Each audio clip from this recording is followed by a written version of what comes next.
this with Hitler, right? Hitler was an adamant vegetarian and animal rights activist, as was Heinrich Himmler, which, if you don't know, he was basically the head of all the concentration camps. He was an adamant vegetarian. He was vehemently anti-hunting and would even shame his friends for going hunting, saying, like, how could you do that? I mean, How many times do we have to bring this up and constantly debunk it over and over again? And this is really weird coming from a vegan because I feel like they should know better about this, but all right, I'm going to clear this up. So, from the German accounts, Hitler was a vegetarian in 1938, directed by his doctors to try to improve his health. In 1942, during the height of the war, Hitler self identified as a vegetarian, and it was used in a lot of public forums to try to promote his health. During his time as a reported vegetarian, he regularly ate eggs and cheese. One of Hitler's favorite dishes at this time was an Austrian dish of liver dumplings. I don't know about you, but that doesn't sound very vegetarian to me.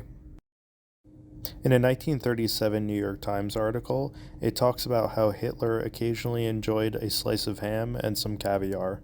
I don't know, this doesn't sound very vegan or animal rights activist to me either.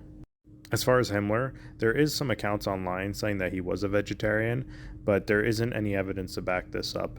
This is a photo of him and his wife on a chicken farm in the late 1920s. So it's true this time that the Germans did pass a lot of sweeping conservation efforts and a lot of environmental bills, but this is mostly for those reasons and not for animal rights aspects.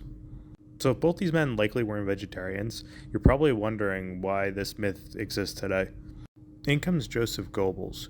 He was the chief propagandist of the Germans during World War II. Goebbels used the vegetarian claim to try to boost Hitler up to a Gandhi-like figure and to also promote his health that was fading at the time.